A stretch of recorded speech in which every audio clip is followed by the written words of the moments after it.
দেবগড়ের আদালতে জজ সমৃদ্ধি শেখরের আওয়াজ গুঞ্জন করছিল, ৩০ বছর বয়সেও বেকার আমাকে সমাজে মাথা তুলে বাঁচতে হবে।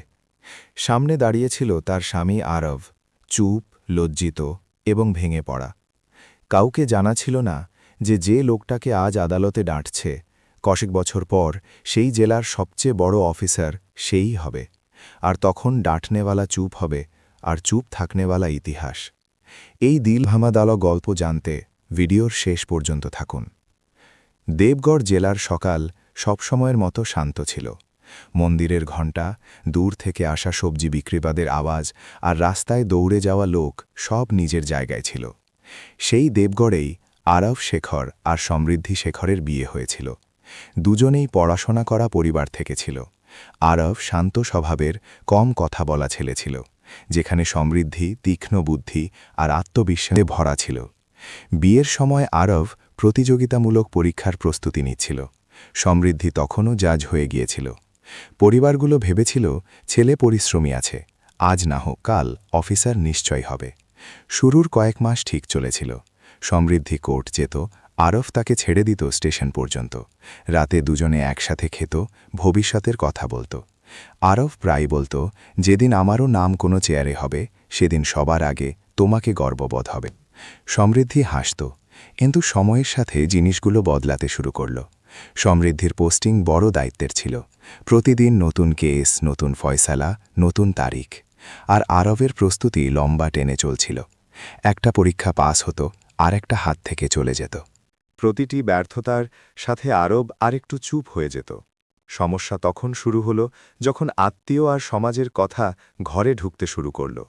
জজ বউ আর বেকার জামাই, মেয়ে কতটা এগিয়ে গেল, ছেলে সেই জায়গায়।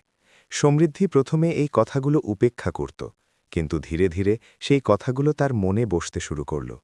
কোর্টে সহকর্মীরা জিজ্ঞেস করত, আপনার স্বামী কি করেন? ম্যাডাম প্রতিবার সমৃদ্ধিকে উত্তর দিতে দ্বিধা হতো। ঘরে এখন করল, আরব পড়াশোনায় ডুবে থাকত, সমৃদ্ধি ফাইলে। একই ঘরে দুই লোক, কিন্তু দূরত্ব বাড়ছিল। আরবের মনে হচ্ছিল যে তার চুপ থাকা এখন বোঝা হয়ে গেছে। এক রাতে আরব বলল, আরেকটু সময় দাও, আমি হার মানব না। সমৃদ্ধি তার দিকে না তাকিয়ে শুধু এটুকু বলল, সময় আমার কাছে এখন খুব কম আছে। এখান থেকেই সম্পর্কে প্রথম গভীর ফাটল পড়ল, যার ব্যথা এখনও শব্দে আসেনি, কিন্তু আসন্ন ঝড়ের আভাস দিয়ে দিয়েছিল। দেবগড়ের আদালতে সমৃদ্ধি শেখরের নাম সম্মান আর কঠোরতা দুটোর জন্যই জানা যেত। তার চেয়ারে বসতেই পুরো কোর্টরুমে নিস্তব্ধতা ছেয়ে যেত। সে আইনের ভাষা বুঝত আর ফয়সালা কোনো আবেগ ছাড়াই শোনাত। কিন্তু সেই সমৃদ্ধি যখন সন্ধ্যায় ঘরে ফিরত, তখন তার ভিতর এক অদ্ভুত অস্থিরতা জন্মাতে শুরু করেছিল। আরব এখনও আগের মতোই পুরো নিষ্ঠায় পড়াশোনা করছিল। বই, নোট, পুরনো প্রশ্নপত্র সব তার দুনিয়া হয়ে গিয়েছিল। কিন্তু সমৃদ্ধির কাছে এখন এই পরিশ্রম না, শুধু একটা লম্বা অপেক্ষা মনে হতো। সমাজের কথা এখন তার কানে বিষের মতো ঢুকছিল। কোর্টের করিডরে ফিসফিস হতো, এত বড় জাজ আর স্বামী এখনও বেকার। প্রতিবার সমৃদ্ধি হাসত, কিন্তু ভিতরে কিছু ভেঙে যেত। ঘরে কথাবার্তা কম হয়ে গেল। এখন প্রশ্ন ভালোবাসা থেকে নয়, তিরস্কারের মতো জিজ্ঞেস করা হতো, আজও ঘরে বসে আছো? এখন আর কত বছর লাগবে? আরব প্রতিটি কথা চুপচাপ সহ্য করত। সে জানত এ সময় উত্তর না, ধৈর্য দরকার।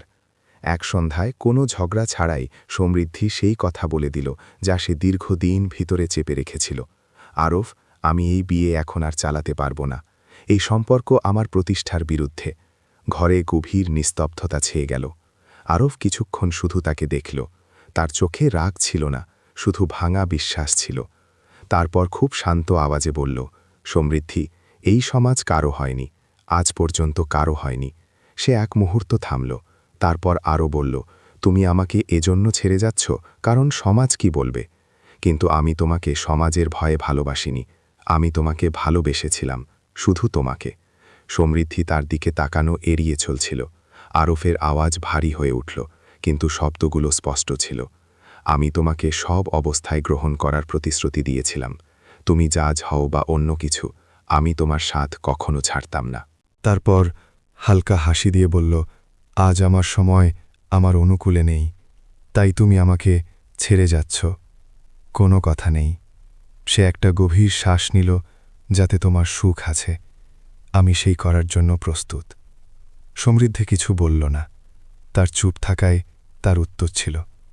সেই রাতেই তালাকের আবেদন তৈরি হল।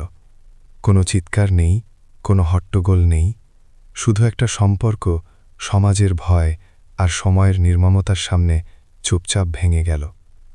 আর এখন পরবর্তী ফয়সালা দেবগড়ের সেই আদালতেই হতেছিল, যেখানে সমৃদ্ধি প্রতিদিন অন্যদের ভাগ্যে সই করত। দেবগড় জেলা ন্যায়ালয়ের সকাল সাধারণ দিনের মতোই ছিল। বাইরে চায়ের দোকানে লোক দাঁড়িয়েছিল, আইনজীবীরা ফাইল সামলাতে সামলাতে ভিতরে যাচ্ছিল, আর পেশকার রোজকার মতো নাম ডাকছিল। কেউ আন্দাজ করেনি যে সেদিন কোর্ট নম্বর 2-এ এমন একটা মামলা আসবে যাতে আইনের চেয়ে সম্পর্কের ওজন বেশি হবে। আরব শেখর সকালে তাড়াতাড়ি উঠল, স্নান করে সাদা কাপড় পরল, পরিষ্কার কিন্তু পুরনো। আয়নার সামনে দাঁড়িয়ে নিজেকে দেখল। মুখে না রাগ ছিল, না অভিযোগ, শুধু এক অদ্ভুত ক্লান্তি। সে মায়ের ছবিতে হাত জোড়ে প্রণাম করল আর চুপচাপ ঘর থেকে বেরিয়ে পড়ল। সমৃদ্ধিও তৈরি হয়ে বেরোল। তার মুখে সেই সরকারি গাম্ভীর্য ছিল যা প্রতিদিন থাকত। কিন্তু আজ ফাইলের মাঝে একটা আলাদা ফাইল ছিল, যাতে তার আর আরবের নাম লেখা ছিল। সেই ফাইল ভারী ছিল না, কিন্তু হাতে নিতেই তার আঙ্গুলগুলো হালকা কাঁপল। কোর্টরুমে নিস্তব্ধতা ছিল। কেস ডাকা হল। আরব এগিয়ে গিয়ে দাঁড়াল। সমৃদ্ধি জজের চেয়ারে বসেছিল। আইনত সব ঠিক ছিল। এমন মামলায় অনেকবার জজ নিজেকে সরিয়ে নেয়, কিন্তু সমৃদ্ধি তা করল না। সে এই ফয়সালা অন্য কারোর ওপর ছাড়তে চায়নি। কাগজপত্র পড়া হল। আনুষ্ঠানিক প্রশ্ন করা হল, আপনারা দুজনে নিজের ইচ্ছায় তালাক চান? আরব মাথা নেড়ে হ্যাঁ বলল। সমৃদ্ধির আওয়াজ আসল, থেমে থেমে, কিন্তু স্থির। কোর্টরুমে বসা লোকেরা দুজনকে দেখছিল। কেউ চিনতে পারল না যে এই সেই স্বামী স্ত্রী যাদের বিয়ে কোনোদিন বড় সাদাসিধে হয়েছিল। তালাকের কাগজ এগিয়ে দেওয়া হল। আরব কলম তুলল। এক মুহূর্তের জন্য থামল। সে সমৃদ্ধির দিকে তাকাল। সে নিচে ফাইলের দিকে তাকিয়েছিল। আরব কিছু না বলে সই করে দিল। কোনো প্রশ্ন নেই, কোনো অভিযোগ নেই, শুধু একটা সোজা রেখা যার সাথে একটা সম্পর্ক কাগজে শেষ হয়ে গেল। সমৃদ্ধি শেষ আদেশ পড়ল। আইনি শব্দে ফয়সালা শোনাল। হাতুড়ির হালকা আওয়াজের সাথে মামলা মিটে গেল। আরব পিছনে ঘুরল। বাইরে বেরোতে বেরোতে এক মুহূর্তের জন্য কোর্টরুম দেখল। এই সেই জায়গা ছিল যেখানে প্রতিদিন ন্যায় হতো। আর আজ সেই জায়গায় তার ব্যক্তিগত দুনিয়া ছিন্ন ভিন্ন হয়ে গেল। বাইরে এসে সে গভীর শ্বাস নিল। হাওয়া সেই, লোক সেই, শুধু এখন সে একা ছিল। সমৃদ্ধি কিছুক্ষণ চেয়ারে বসে রইল। ফাইল বন্ধ করল, চশমা খুলল। মুখে কোনো অশ্রু ছিল না, কিন্তু মনে একটা শূন্যতা ছিল, যার কোনো আইনি চিকিৎসা ছিল না। সেদিন দেবগড় আদালতে একটা কেস শেষ হয়েছিল, কিন্তু দুটো জীবনের পথ পুরোপুরি আলাদা হয়ে গিয়েছিল। ছেড়ে শহরের বাইরের অংশে চলে এলো। সেই এলাকা না খুব গরিব ছিল, না ঠিকঠাক, শুধু এমন যেখানে লোক বেশি প্রশ্ন করত না। এখানে ভাড়া একটু কম ছিল, আর মানুষের পরিচয় তার নামে নয়, তার আচরণে হতো। সে একটা পুরনো বিল্ডিংয়ের 3য় তলায় একটা ঘর ভাড়া নিল। ঘর ছোট ছিল, কিন্তু পরিষ্কার ছিল। এক কোণে মেঝেতে বিছানো পাতলা গদি, পাশে একটা কাঠের ছোট টেবিল, যাতে বই, একটা পুরনো ল্যাম্প আর নোট ছড়িয়ে থাকত। জানালা থেকে সামনের গলি দেখা যেত। সকালে দুধওয়ালার সাইকেল, দুপুরে বাচ্চাদের আওয়াজ, আর সন্ধ্যায় ফেরা মজুর। এটাই তার দুনিয়া হয়ে গেল। শুরুর দিনগুলোতে আরও পুরোপুরি ছিন্ন ভিন্ন ছিল। রাতে ঘুম আসত না, মাঝে মাঝে হঠাৎ চোখ খুলে যেত, আর দিল জোরে জোরে ধরভর করতে শুরু করত। তখন সে জানালার পাশে দাঁড়িয়ে বাইরে দেখতে থাকত, যেন রাস্তার হট্টগোলে তার ব্যথা গুলে যেতে দেখছিল। টাকার অবস্থা খুব খারাপ ছিল। সে ঠিক করল পড়াশোনার সাথে কাজ করা দরকার। সকালে সে একটা বেসরকারি প্রতিষ্ঠানে পার্ট টাইম কাজ করত, কখনো রেকর্ড সামলানো, কখনো ছাত্রদের ফর্ম ভরানো। কাজ ছোট ছিল, বেতনও সামান্য, কিন্তু তাতে তার দিন চলে যেত। সন্ধ্যায় সে তাড়াতাড়ি ঘরে ফিরে আসত, চা নিজে বানাত, মাঝে মাঝে শুকনো রুটি আর লবণ দিয়েই পেট ভরে নিত। খাওয়ার চেয়ে বেশি জরুরি তার কাছে বই ছিল। সে তার দৈনন্দিন রুটিন বানিয়ে নিয়েছিল। সকালে কাজ, দুপুরে একটু ঘুম, আর সন্ধ্যা থেকে গভীর রাত পর্যন্ত পড়াশোনা। ধীরে ধীরে তার জীবন একটা লয়ে আসতে শুরু করল। ব্যথা শেষ হয়নি, কিন্তু এখন সেই ব্যথা তাকে ভাঙছিল না। সে শিখছিল ব্যথার সাথে বাঁচতে। মাঝে মাঝে মোবাইলে পুরনো ছবি দেখা যেত।